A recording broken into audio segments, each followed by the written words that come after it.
Always watch your back.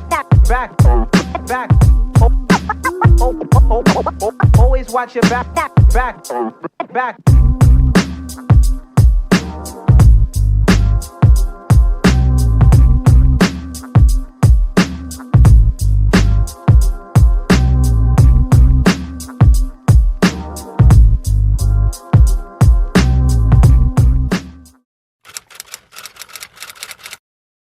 Hi, I'm Nestor Ambassador III. I'm 25 years old, from Dasmariñas, Cavite. But I'm mostly known as Third. Before living here in Dasmariñas, I grew up, born and raised sa Iloilo City. We just moved in here siguro mga way back 2015. That's right after when my parents separated. Um, Now, at the moment, I'm already a father of a 3-year-old baby girl, and I'm currently working as an operations manager on in one of the BPO companies here in the Philippines, Teleperformance Philippines sa dito lang sa Cavite na branch nila.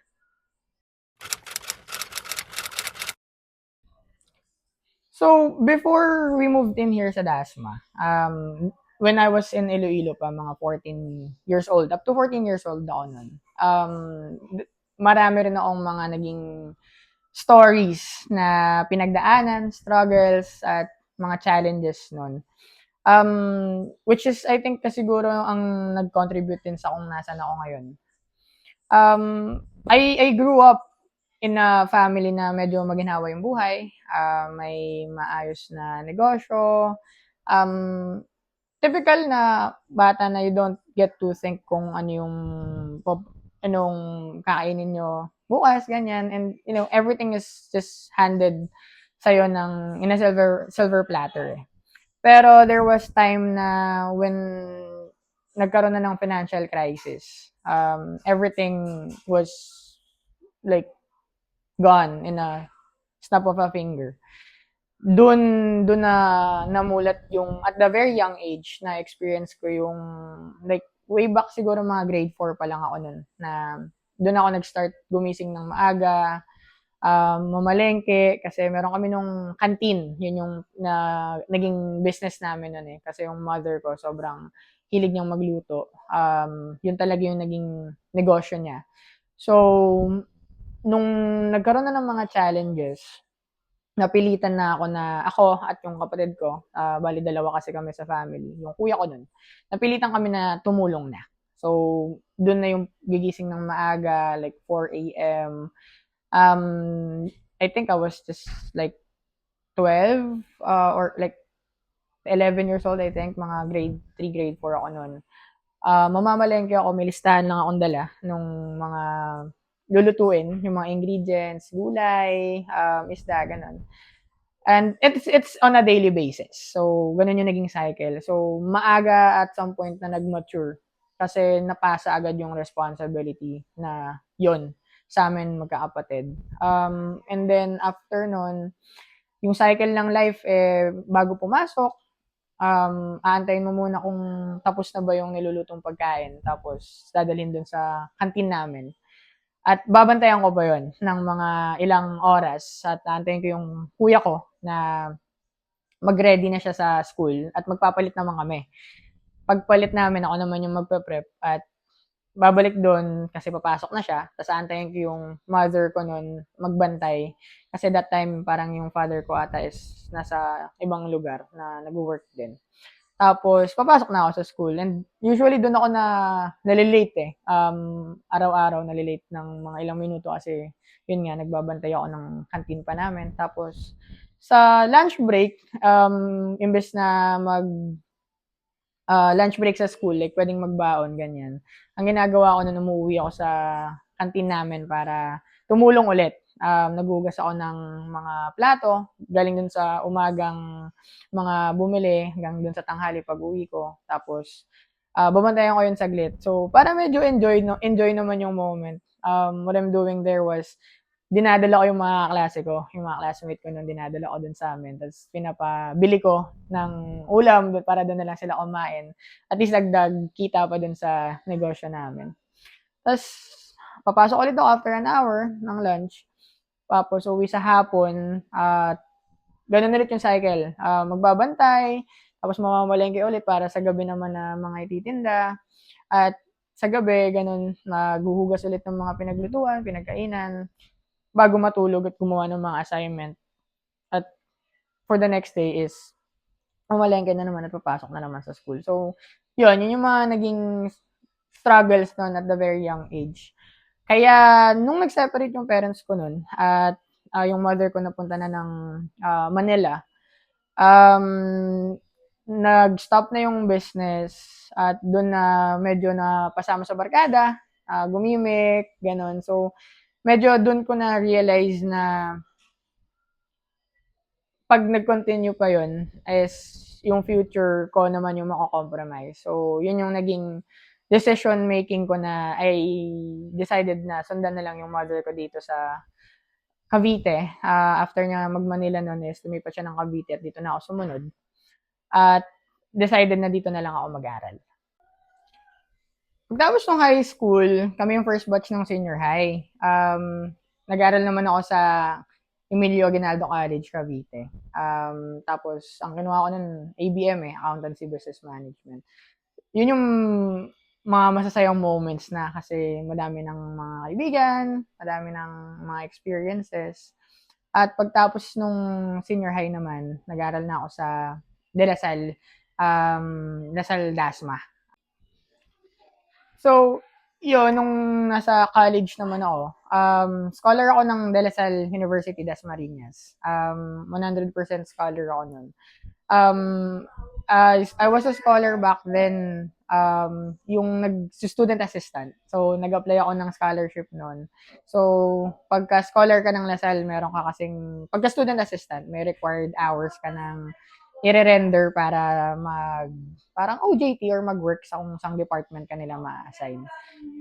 Parang 180 hours at ako nun per sem. So, pag may mga vacant time, na-assign ako nun sa faculty ng biological science department, faculty ng mga professor doon. Sobrang thankful ako nun na doon ako napunta kasi naging madali lang siya at least para sa akin doon sa office na kung saan ako na-assign. Kasi usually, mga ginagawa ng mga student assistant doon is gagawa ng mga paperworks, nag-encode, or di kaya merong mga documents na kailangang tapusin na para dun sa department. Pero ako, naging blessed ako kasi yung naging head nun doon at yung parang ano bang tawag doon? Parang yung ang nag-time in sa akin is yung secretary nung faculty. Sobrang bait, saka sobrang sipag, si Ma'am Malin. Madami ng mga SA na dumaan doon sa department nila na nakagraduate daw. At parang paulit-ulit na bumabalik talaga sa kanila kasi ang bait. May mga times na kahit hindi naman ako talaga nag-in kasi sarado sila or magko-close yung faculty, nilalagyan na lang nila yung oras, yung time stamp ko na nag-render ako ng 1 hour or 2 hours. So, nakakadagdag siya sa kailangan ko i-complete na oras na nung nasa Lasal ako nun. So, pero kahit gano'n, hindi ko naman na-miss out yung buhay college. Naging masaya pa din naman siya para sa akin. I would say siguro na yun yung best time ko talaga nung nag-aaral pa ako kasi yung mga naging kaklase ko nun sa Lasal, ilan lang kami, 20 lang ata kami sa isang klase. Dun ako nakapag-build ng solid na mga friendships, yung mga ninong na ng mga, yung ninong na ng anak ko ngayon, yung mga kaklase ko dati sa Lasal. Sila yung hindi talaga ako pinabayaan at na ma-left out sa mga gala, sa mga activities, sa mga gimmick. So, naging thankful naman talaga ako dun sa naging kaklase, naging friends ko, at naging colleagues ko nun sa Lasal. Umabot yun sa point na, syempre, mga blessed sila, yung mga naka-coach pa. Pag gumigimik kami noon, hinahatid pa nila ako sa bahay, ganyan. So, sobrang laking pasasalamat ko naman talaga sa mga naging kaklase ko nun. So, nung nasa Lasal ako noon, that time, second year, going third year na, second sem ata namin nun sa Lasal. That's when pandemic started. So, when lockdown happened, nasa second sem kami, doon na nag-start na mag-online class. So, sa kasagsagan ng lockdown, mag-online class, hindi ka makalabas, 'di ba? So, yung typical life noon is babad talaga sa cellphone pag nag-online class. At syempre dahil naka-module lang kayo, online lang, ang daming time na na pwede mong gawin eh. So, ang naging buhay ko noon, puro online games. Talagang nahilig ako nun sa Mobile Legend, sa ROS noon, Battle Royale, ganyan. Everyday cycle. Yun yung naging life ko. Magpupuyat ng ilang oras hanggang alas 10 ng umaga, tapos tutulog up until 8 p.m. ng gabi, tapos lalaro lang ulit. Everyday cycle na naging parang graveyard shift talaga ako. So, months gone by, doon ko na-feel na parang wala nang nangyayari eh. Paulit-ulit na lang yung cycle. So, I explored if there are option na pwede kong pakinabangan yung time na meron ako amidst ng pandemic. So, at that time, yung industry na buhay lang talaga is either yung medical or BPO. So, I was going through Facebook, and then I started getting interest na pumasok sa BPO industry. Pero it's not new. It's not something new to me because nung bata ako, yung tita ko, yung kapatid ng father ko, is working in a BPO na talaga. So, mga high school pa lang ako, medyo may interest na ako sa BPO noon na mag-part-time, mag-working student kasi sobrang hilig ko magpuyat nun eh. Feeling ko talagang bagay ako doon kasi sanay na sanay ako magpuyat eh. So, nung nag-pandemic, nag-scroll ako sa Facebook, tapos nakita ko yung advertisement ng mga companies na hiring, ganito ganyan. Before I started, muna ako research. I did my homework. May nakita akong page na all about BPO. Doon ko nakita yung mga tips and mga suggestions kung paano pumasok sa BPO, sa interview questions, paano siya nagwo-work. So, nagbasa-basa muna ako konti. Tapos, nag-prepare ako ng mga sasabihin kasi wala pa naman ako experience sa work noon kasi I was still in college. So, I saw this advertisement of Teleperformance with the apply now button. So, kinlik ko lang. I mean, babaka sakali lang in a case baka, alam mo yun, pala rin. And ang in-applyan ko nun talaga is TP Molino, Molino Bacoor. So, after a couple of days, I received a call. So, may tumawag sa akin. Tapos, yun nga, from TP. And then, nag-interview. So, typical interview process, initial interview. Pumasa naman ako ng initial interview at ang sabi is, babalikan na lang nila ako for final interview. So, while waiting, medyo tumagal, mga ilang weeks din. Siguro mga 1 to 2 weeks akong nag-aantay nun, wala akong narinig sa kanilang tawag, text. So, I had the impression that hindi na siya magpo-push through because of, I don't know, for what reason. So, I started looking for other companies that were hiring that time. And there's this other company na I applied to and I got a call from. But I was under the impression na it was still Teleperformance. That's the funny side of it eh. I was under the impression na I was still getting a call from Teleperformance. So when I was being asked of why did I choose the company, I was answering na because of what I have seen with Teleperformance's reviews, image, whatnot, not knowing na si Company B na pala yun. So, doon, sumablay sa interview, kaya hindi ako nakuha. Then, I was starting to lose hope na kasi wala na akong nakuhang job offer dun sa mga na-applyan ko. And then I got a text from Teleperformance saying na if I could be interviewed for my final interview na for the day. So I was shocked kasi I didn't hear from them na. So we did the final interview. Then luckily, nakuha naman ako doon. And I was given an offer for a retail account pa. Iba pa siya eh. Doon sa kung ano yung account. In the BPO kasi meron kang account na tinatawag. Which is yun yung company na nag-hire kay Teleperformance. Which is yun yung i-handle mo. So, but hindi nag-push through yun. And then I was transferred and profiled sa isang telco account sa US. It's AT&T. So, para siyang Smart, Globe dito sa Philippines.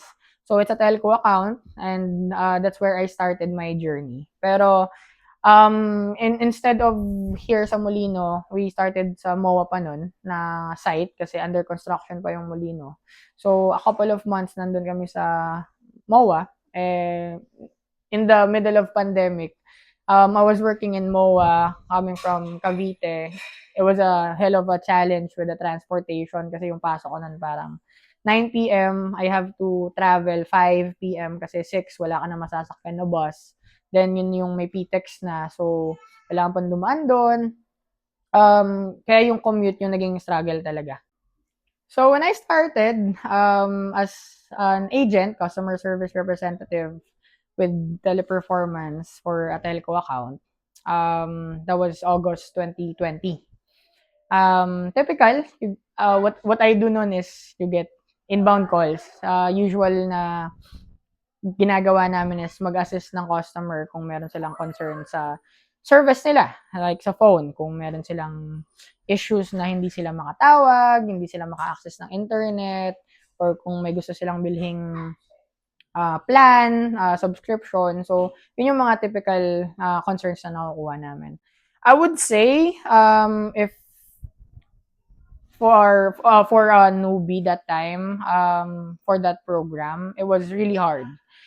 Given that the culture, the communication barrier is there.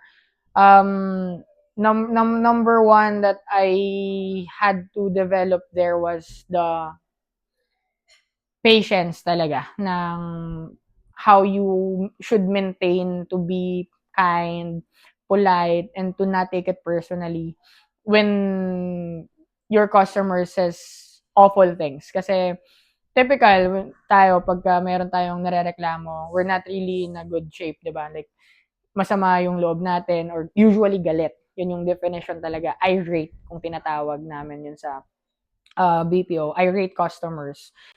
Moments na pagsagot mo ng tawag, sisigawan ka na.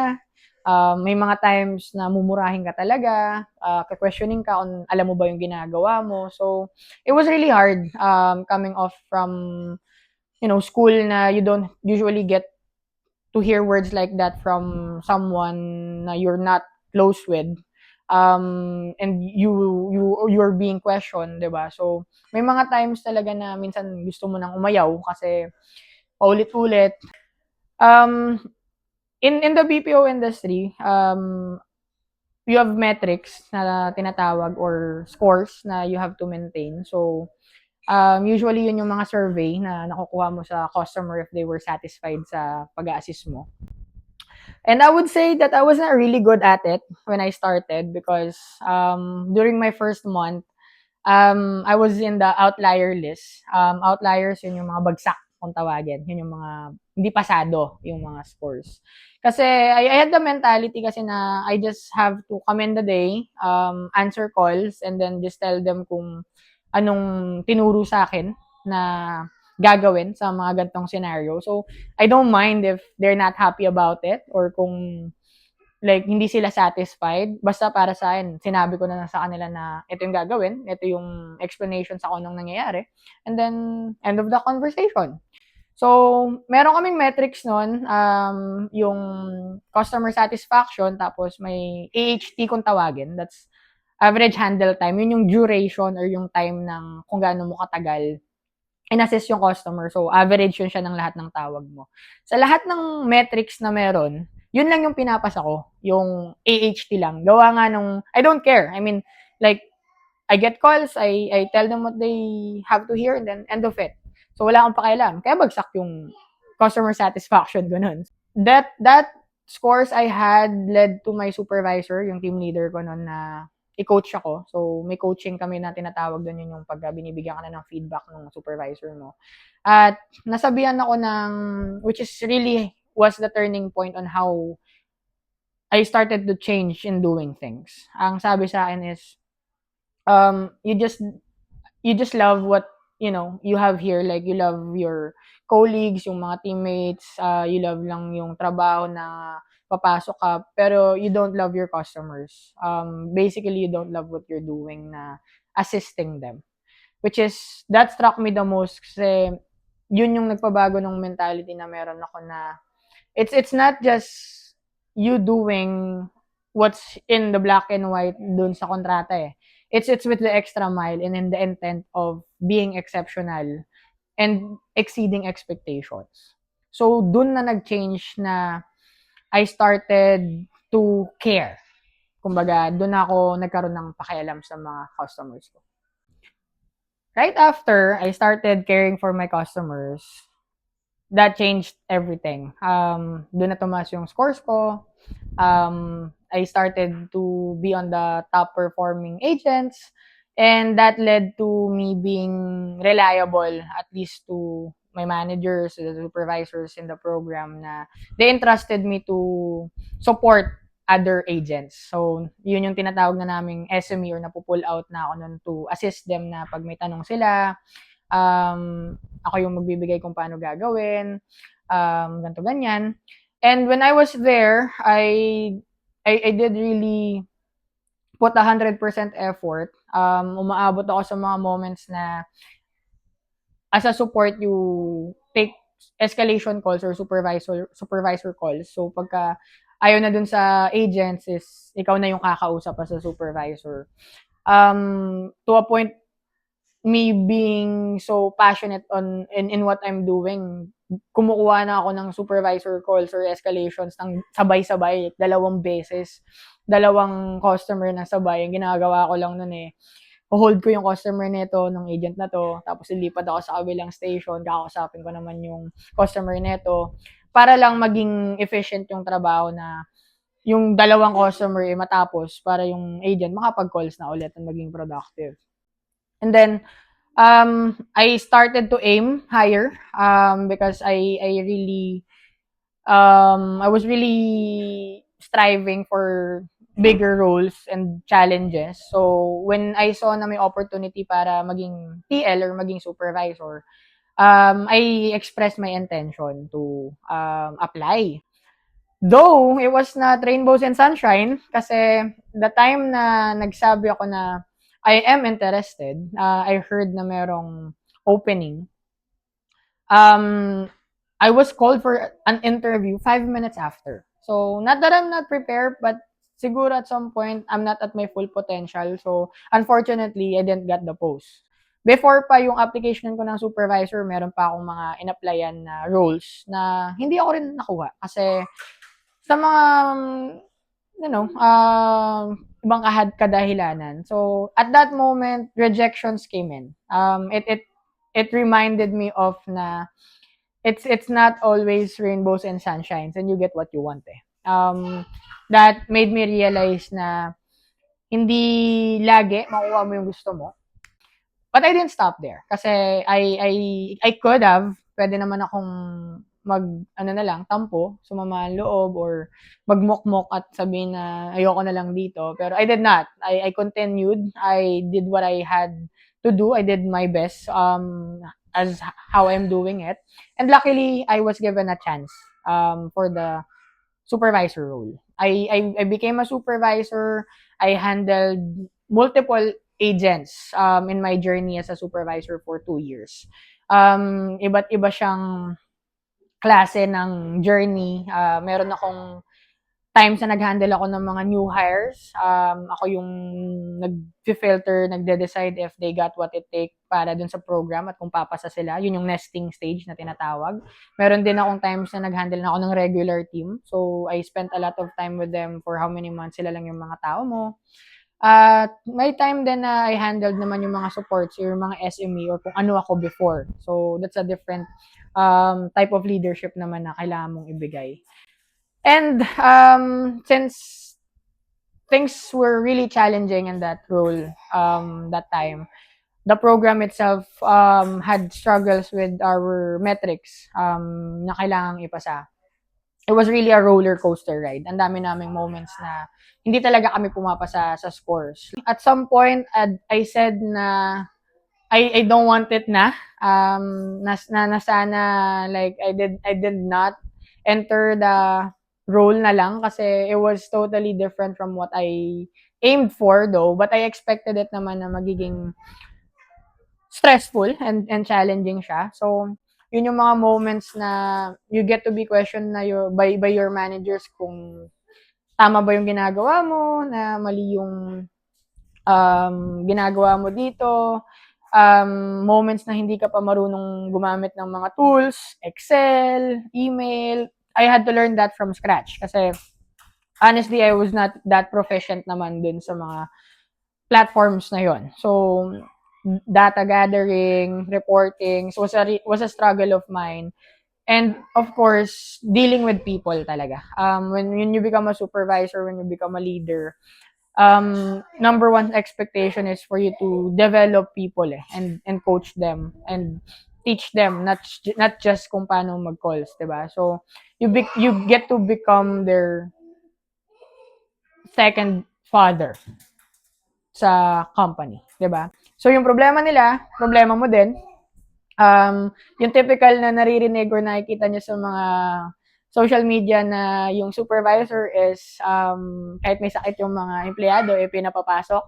Guilty as charged. I had times that I asked my people to come in despite of them not feeling well. And just to explain our side as leaders, I think that's something that have not been heard talaga out of dun sa discussion na yon. We were perceived as heartless, inconsiderate, kasi bakit papapasukin pa kung may sakit. It was just part of doing the job, 'di ba? There were goals and expectations that needs to be met, and it was not just because we were asked to do it, but also it's a thing na we are to challenge them as well of their limiting beliefs. Nakaya nila, 'di ba? Na despite of having an easy way out, na pwede ka namang mag-decide na di na lang gawin to, di ka na lang pumasok. Us leaders are there to give them a different view and perspective and to challenge them na to their full potential. Those are just some of the experiences I have and challenges I had when I was a supervisor, which led me to being where I am now. It molded me dun sa skill set na kung nasan ako ngayon. Right now, I'm an operations manager. It was not an easy journey, but it became possible because of how I made it possible dun sa efforts, hard work, and dedication ko. Despite ng moments na you have reasons na hindi ka napapasok, stress na, ayaw mo na, sinasabihan ka na ng boss mo na mali ka nang ginagawa. But I always wake up and tell myself na this is a new day for me to do better and to beat my best days. So, there I established to gain very good performance. I became top supervisor for consecutive months. And that really made me who I am now. Had the potential to step up in the role. So when I saw the opportunity, I grabbed it. After a lot of feedbacks from my boss, my managers, which I am very thankful because of where I am now is not because of just me, but also a lot of it is because of them believing in me na paulit-ulit akong sinasabihan na kaya mo yan, you're best fit for the role, and you got what it takes. So that boosted me. They helped me with a lot of things. So when I applied, and I aimed for this position, luckily naman I got the role. And this now is a totally different journey naman. Things change in a way na it elevated the expectation because as an operations manager, you're now handling not just agents but supervisors too. So sila na yung direct report mo, and we have what it call na cluster. So yun yung parang group na you're handling out of the program. Currently, I have around 140 agents and 9 supervisors under my cluster. I got a lot of doubts when I started in the role, from people that I just newly worked with, given that I started with the position like almost 2 years ago. I was just 24, 25 something.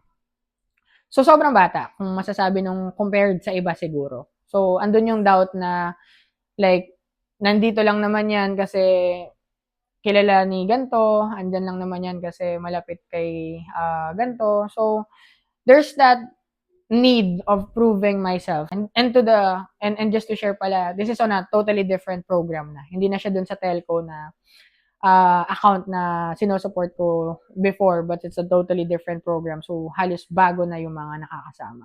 So, the urge of proving yourself, having to, doing meetings in levels na yung mga kaharap mo na yung mga managers, client FaceTime na yung kausap mo na yung mga foreigners na talaga na from the States na you get to explain your performance, explain mo kung anong nangyayari sa performance ng mga agents mo, ano yung challenges, ano yung mga gagawin mo na.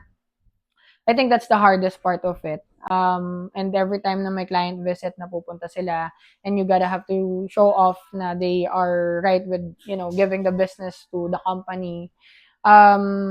That's where the hardest part, I think, when I started the program. Yung mga supervisors na handle mo, kailangan mong turuan kung paano mag-develop ng tao kasi hindi na ikaw yun ngayon. So, I had to learn on how to delegate, and get to identify each other's strength and weakness and maximize that. Like, you're good at this. Sobrang naging thankful lang ako kasi yung set of people that I have right now are very, very skilled and very passionate and dedicated in what they're doing. Sobrang sipag, sobrang passionate, and everybody was on the same boat as we are dun sa goal namin na ma-achieve. And after that now, we've made another history. We have been the top cluster for 4 straight months, all because of the agents that we have and the supervisors that I have, on how passionate and dedicated they are in their job. With the journey, with all of the ups and downs, with all of the reasons to stop, what made me continue is the inspirations that I have. Number one, family, of course. It's not possible of me being where I am now, not because of them, 'di ba?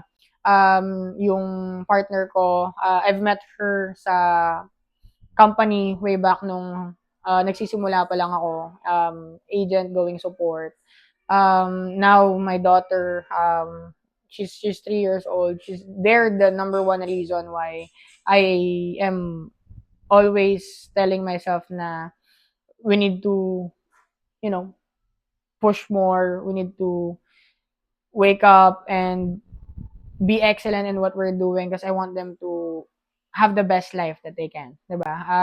Typical spoiled dad siguro kung sasabihin na I don't want them to go through the same experience that I have had nung bata pa ako. And also the people that I'm working with, right? My colleagues, the managers that I have, mentors that I have. I was inspired of their leadership during times na sinabi kong ayoko na, sinabi ko na hindi ko na kaya. I started to question myself na parang hindi na ako fit sa role. They never failed to tell me na it all happens for a reason. At you're there for a reason, and you're there because you're fit and capable of doing it. And of course, the supervisors that I have really inspires me. When I get to hear them being thankful of how they have become because of my advice and my feedbacks, I get to hear a lot of good things na sinasabi nila na I'm not here if not because of you, na madami ako natutunan sa'yo, boss, na dati hindi ko naman to alam, pero ngayon kaya ko na siyang gawin. That really, I think, is what made it exceptional as a leader. When you get to see people that you're working with, you're working for, says na it was all worth it, na nakatulong at na nagkaroon ng add value sa kanila, yun yung pinaka the best feeling. Kasi it's not just you now who you're doing things for. Hindi lang yung sarili mo yung iniisip mo, hindi lang yung sarili mo yung nag-grow, but pati sila. Kasi yun naman yung purpose ng pagiging leader, eh, 'di ba? And of course, yung mga agents na nandyan, na meron kami at sa lahat ng mga agents na nakatrabaho ko, yung mga stories, kung bakit sila nagsimula dyan, bakit sila nasa BPO, merong may pamilya, merong may working students, merong may nabubuhay mag-isa para sa sarili.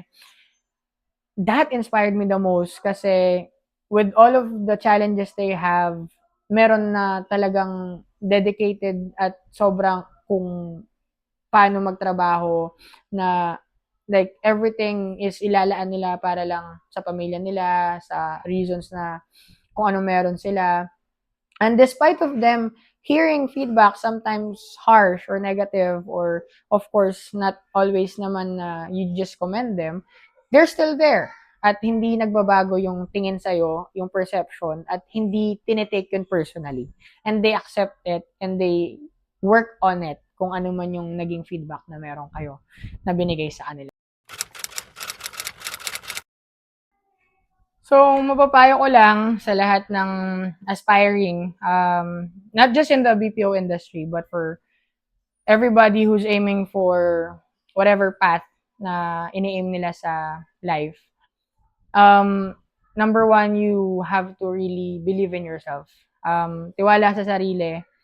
And always look back doon sa dahilan kung bakit mo siya ginagawa. Kasi when things goes rough and challenges comes in, reason to stop will be there, and it will always be easier than for you to continue, eh. Like mas madaling umayaw na lang, mas madaling tumigil na lang, mas madaling magdahilan na lang, eh, kung bakit hindi mo siya gagawin. But when you remind yourself of kung bakit mo siya sinimulan in the first place, bakit mo siya gustong gawin, will make you continue. And you owe it to yourself na sabihin na you deserve what's coming if you just continue. So that's me. That's a wrap. Thank you so much sa lahat ng nanood. I just wanna shout out yung mga na-mention ko doon sa naging journey ko.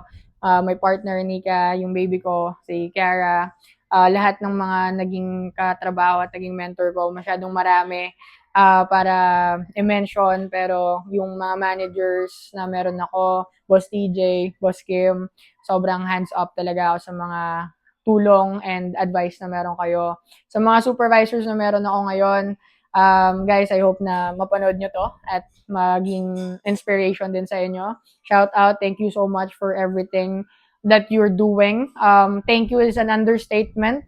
I couldn't be thankful enough sa efforts, dedication, sacrifices na binigay nyo. And I know sometimes I'm too much, but you're always there, ups and downs. So, Ken, Jumel, Jen, Maki, Cherry, Howard, ang dami, sobrang dami. So, sa mga agents na meron kami dyan sa TP, if you're watching this, thank you so much, guys. You're the front line in this journey of ours, and this could have not been possible without you. So, sa lahat ng bumabiyahe ng malayo, gumigising ng maaga, napupuyat para lang ma-provide yung mga expectations. Thank you po. And, of course, friend ko sa utak behind nung page na to at ng content na to na nagtiwala, who believed and have given me the chance to share my story. I didn't even expected someone would be interested and wanting me to be featured on their page and their channel. So, man, thank you for trusting. I hope that this journey of yours is gonna be successful. No doubt. I know how will be kasi sobrang sipag and passionate mo naman talaga dito sa ginagawa mo. So, guys, as a support, please follow, like, and share. Kwentong Kanto. Maraming makapulutang aral at inspiration sa iba't ibang aspect ng buhay ng tao. So, yon. Peace out. Always watch your back. Always watch your back.